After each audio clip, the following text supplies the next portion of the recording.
अगर आपकी भी लाइफ आपको पहले जैसी एक्साइटिंग नहीं लगती तो प्रॉब्लम आपकी लाइफ में नहीं बल्कि आपकी ब्रेन में हो रही है। और ये बात समझाने के लिए पहले एक सिंपल सा सवाल पूछता हूँ, पिछली बार आप कब सच में बोर हुए थे? मेरा मतलब जब आपके हाथ में फोन नहीं था और बैकग्राउंड में कोई यूट्यूब वीडियो या म्यूजिक नहीं चल रहा था और आप बस शांति से बैठकर अपनी लाइफ के बारे में सोच रहे थे या खिड़की से बाहर झांककर नेचर को ऑब्जर्व कर रहे थे। शायद याद भी नहीं होगा, क्योंकि आज के ज़माने में हमने बोर्डम को अपनी लाइफ से ख़त्म कर दिया है। जैसे आजकल जब हम किसी दुकान की लाइन में खड़े रहते हैं, वहाँ हम फ़ोन निकाल लेते हैं, या फिर हम जब भी लिफ्ट में खड़े होते हैं तो खाली रहने की जगह हम इंस्टाग्राम रील स्क्रॉल करने लगते हैं।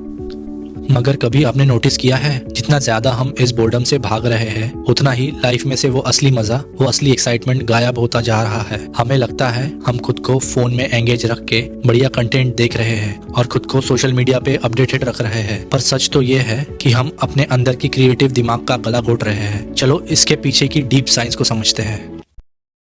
यूनिवर्सिटी ऑफ कैलिफोर्निया की एक बहुत फेमस रिसर्चर है डॉक्टर ग्लोरिया मार्क। उन्होंने पिछले 2 दशक से एक ही चीज पर स्टडी की है कि डिजिटल स्क्रीन्स पर एक नॉर्मल इंसान का अटेंशन स्पैन कितना होता है। इस बात को ध्यान से सुनो। 2004 में एक स्क्रीन पर हमारा एवरेज अटेंशन स्पैन था 2.5 मिनट। 2012 तक वो गिरकर 75 सेकंड पर आ गया और आज मॉडर्न रिसर्च कहती है कि हमारा एवरेज अटेंशन स्पैन एक स्क्रीन पर सिर्फ 47 सेकंड्स रह गया है। सिर्फ 47 सेकंड्स, कैन यू इमेजिन? उसके बाद हमें कुछ नया चाहिए, कोई नया नोटिफिकेशन, नया स्वाइप या एक नई वीडियो। इसका सीधा असर हमारे ब्रेन केमिस्ट्री पर पड़ता है। हमारा ब्रेन एक केमिकल पर चलता है जिसे कहते हैं डोपामीन। ये बेसिकली हमारी बॉडी का रिवॉर्ड सिस्टम है।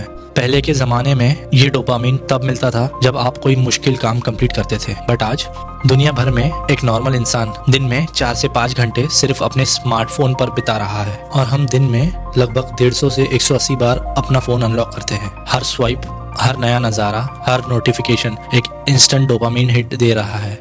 अब इसका साइड इफेक्ट पता है क्या है? जब आपका ब्रेन कंटिन्यूअसली इतने हाई डोपामिन लेवल पर चल रहा होता है तो रियल लाइफ नॉर्मल चीजें जैसे एक बुक पढ़ना, किसी प्रोजेक्ट पर घंटों बैठना या किसी से लंबी डीप कॉन्वर्सेशंस करना वो बोरिंग लगने लगती है। आपका दिमाग खराब नहीं हुआ है, वो बस बहुत ज्यादा ओवरलोड हो चुका है।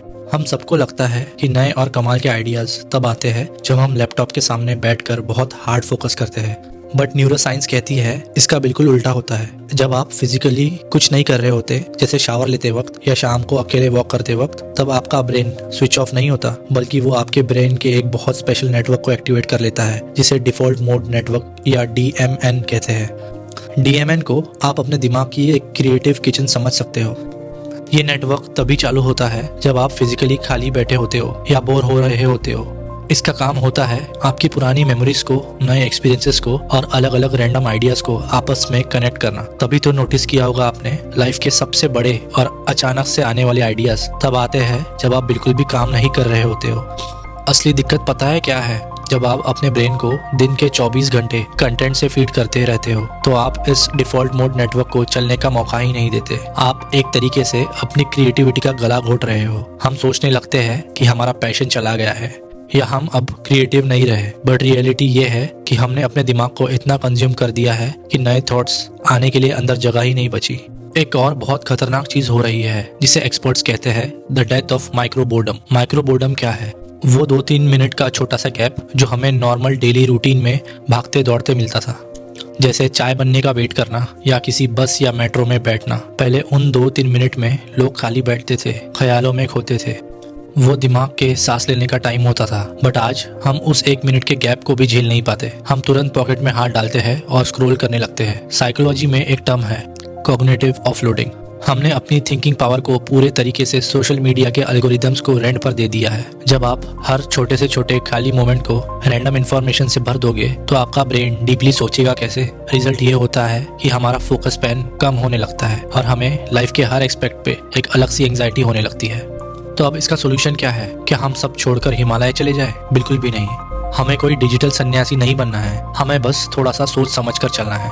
मैं आपको बहुत सिंपल और काम की चीजें सजेस्ट करूंगा जो मैंने खुद अपनी लाइफ में अप्लाई की है। First, the 10 minute boring window. दिन में कोई भी एक टाइम सिलेक्ट करो, चाहे वो सुबह चाय पीते वक्त हो या शाम को। 10 मिनट के लिए फोन, लैपटॉप, बुक्स सब साइड रख दो। सिर्फ अपने थॉट्स को ऑब्जर्व करो। शुरू में बहुत अजीब लगेगा, दिमाग बार बार फोन की तरफ भागेगा, बट रुके रहो, वहीं पर सारा मैजिक शुरू होता है। Second, protect your micro moments. अगली बार जब आप माइक्रोवेव में खाना गर्म कर रहे हो या लिफ्ट में हो, एक लंबी सी सांस लो, फोन को पॉकेट से मत निकालो, अपने आसपास देखो, लोगों को ऑब्जर्व करो, अपनी ब्रेन को थोड़ा सा सांस लेने का ब्रेक दो। बोर्डम कोई आपका दुश्मन नहीं है, बोर्डम एक खाली कोरा कागज है, और जब तक कागज खाली नहीं होगा आप उस पे कोई नई कमाल की चीज कैसे लिखोगे। अपने अंदर के उस क्रिएटिव दिमाग को वापस जगाओ और दिमाग को थोड़ा खाली छोड़ना सीखो। तो दोस्तों, अगर इस वीडियो ने आपको थोड़ा सा भी रुकने पर मजबूर किया हो तो एक कमेंट करके जरूर बताना कि आपका एवरेज स्क्रीन टाइम कितना रहता है। मिलते हैं अगले वीडियो में, तब तक के लिए स्टे बोर्ड, स्टे क्रिएटिव।